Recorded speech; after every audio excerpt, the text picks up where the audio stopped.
I think Du Plessis is a dangerous fighter because he's heavy-handed as hell, super athletic.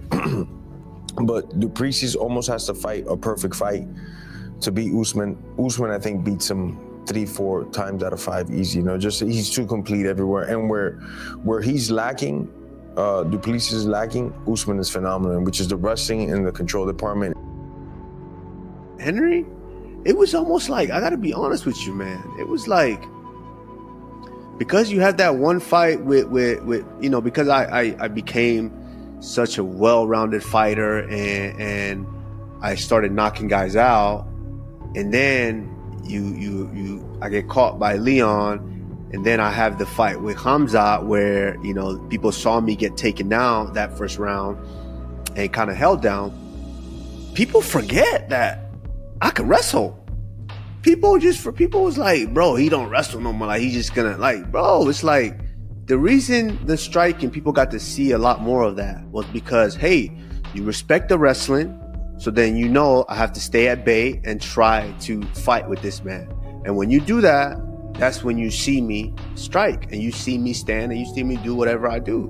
But it was almost like people, the blatant disregard for that was kind of crazy to me. It's like, yo, y'all forget, like, I wrestle. I do a little wrestling. For Usman, I think he thinks that Hamza took him down, held him down, I'm just going to do the same thing. I don't think Usman's top game is as good as Hamzat's. This is a bigger weight class now, so being able to hold down DDP, who looked awful his last fight, looked like he didn't have any jiu-jitsu or get-up ability. Let's see what Usman comes, right? It's been a long time, so I don't know if he's added muscle or not, but that one's going to be an interesting main event. I actually think it's a great matchup for Usman. Yeah. When I saw it on paper, because Usman was in that weird spot at 170 where it was like, man, like, do you still want to give him a chance with all these dudes, or do you have him fight Carlos Prates? So, like, the fact that he is going up to DDP, I think it's a great business decision. Yeah. I think it's a great idea, and I think it's a great matchup for him because I think he has underrated fight IQ. Mm-hmm. Like, he never really allows himself to get out of position and fight out of his element. He's always in position. His hands are always in the right place. His feet are always in the right place. And he doesn't make a lot of mistakes. And because of that, he will be able to capitalize on every mistake that DDP makes. You know, when he fought, you know, Cumshot, and the way he fought Cumshot, you know, he broke him. In that third round, Cumshot was just gas. He had nothing left. Just imagine if it was 5 rounds, you know, Usman would have finished him. So, you know, I thought that after that matchup, he would have went straight up and looked for those main event 5-round fights. But now he's got one with the former champion Dricus. They can find out who the king of Africa is. And I know he's always wanted that. So he's going to come in motivated to be that and to hold that crown up. So, you know, I think it's going to be a great fight. I think, you know, he's in it. He's a live dog. And if he beats him, you know, he's on the short list to fight for the championship. I mean, he has the last win over the middleweight champion, Sean Strickland. And he beat him up easy. It wasn't even close. He dropped him, made him look like a sack of potatoes, like played with him like he was an amateur. So, you know, I think if Usman gets his fight done, he could be fighting Strickland next. And I think he should have went up to 85 earlier because he was such a big 70, and you could tell he was cutting a lot of weight to be a 70er. I want to fight somebody that gets me to my title again. Kamaru Usman, yes, he's a bit older, but now you look at what Gaethje just did. Yeah. I mean, so that throws that argument out the window immediately. Kamaru Usman is arguably the best welterweight ever, you know, alongside with George St. Pierre, if you go on title defense and all that. So he started his career out at middleweight, has a win over Sean Strickland, had that very close fight with Hamza Chimaev, and that's why I wanted this fight. But Dricus Du Plessis versus Kamaru Usman. Can Dricus stop the takedowns of Kamaru Usman? Because that's what this is going to come down to. They both have power. Usman at 185 and having had a full camp, he's going to be very effective, okay? We've seen people jump up weight classes. We saw Alex Pereira trying to become a 3-weight division champion. So just that you go up a weight division doesn't mean you can't compete. And of course, this isn't 2-weight divisions. This is 1-weight division. So I think Usman's going to do great. He did great against Hamzat Chimaev, and that was on short notice. I've always believed in Usman. I know he's older now and he's had some knee issues and all that stuff, but dude, he's going up against the former champ who I think is still, you know, going to be a very hard out. In fact, Long Island can tell me, I think they put Du Plessis as something like a -250 or -300. Like, he's a fairly big favorite in this. That's why it's fun though. Like Usman going to fight this guy. Like I feel like he's got a lot to gain. But for Dricus, it's a tricky one because in terms of like identity, in terms of your reputation, you know, you lose to Hamza the way that he did. And then, because some fans, they don't understand.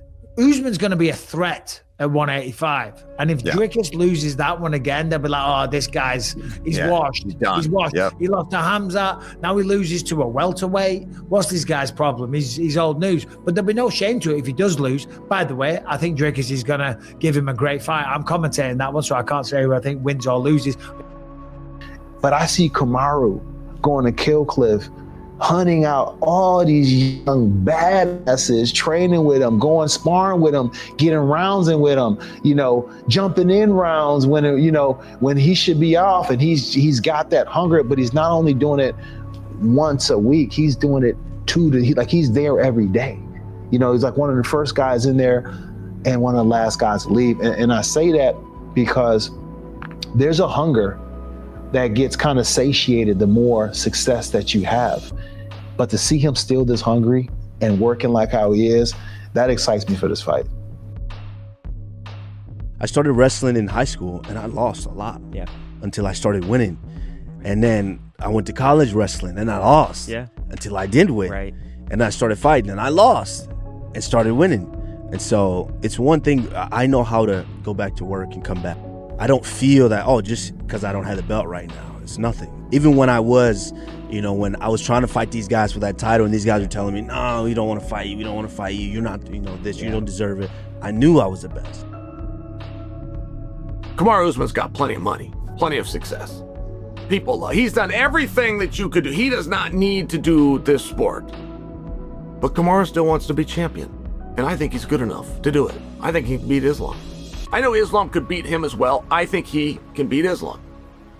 But that ship has sailed and now we're at 185 pounds, where Kamaru Usman gave fits to Chimaev. I argue for you, Chimaev had a harder fight with Kamaru Usman than he did with Sean Strickland. Feel free to debate that, but I submit for you the fight was harder. Kamaru's beaten Sean Strickland. Like, Kamaru can do some really interesting things at this weight class, not to mention if he steps in and beats the former champion, like that definitely would qualify him to be in the conversation for a title shot. Yeah, I think he has a shot.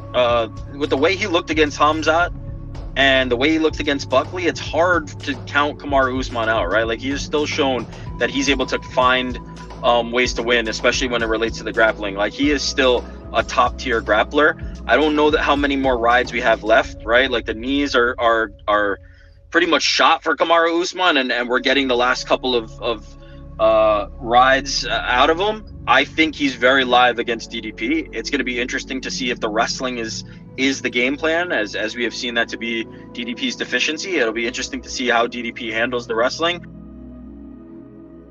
I think the time off favors Usman more because of the fact that he's been fighting longer and he has more nagging injuries.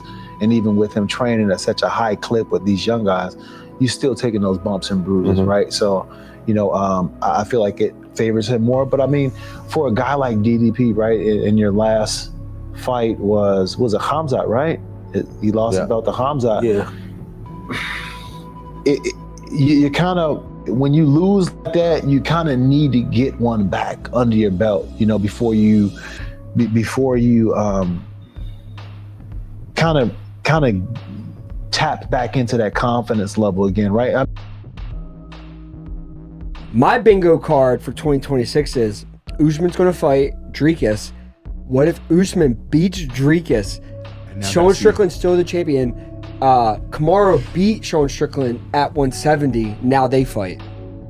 He wouldn't be moving up if he didn't think it was an easier path. Do you think that's an easy fight for? No fight is easy in the UFC. Let's get off the thing. I think he can beat Dricus. You think he can get it done through Dricus? I think he can get through Dricus, yeah. Think he can get it done on the feet, or you think he can maul Dricus? I think he can mix it up and be a I think better he'll be MMA able to fighter. mix it. I think he can just mix it up with him.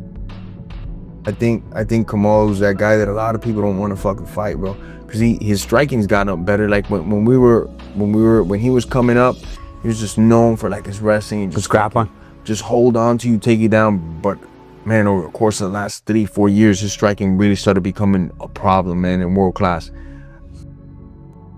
If you end up fighting Usman and your takedown defense and your scramble ability to create space and get up is not on point, there is still clearly, there is still enough gas in the tank in Usman to cause real problems. I think that's what we learned. I thought he was running closer to E. Not yet. Not yet. Looks like to me he's still got a good quarter tank left. You can do something with that.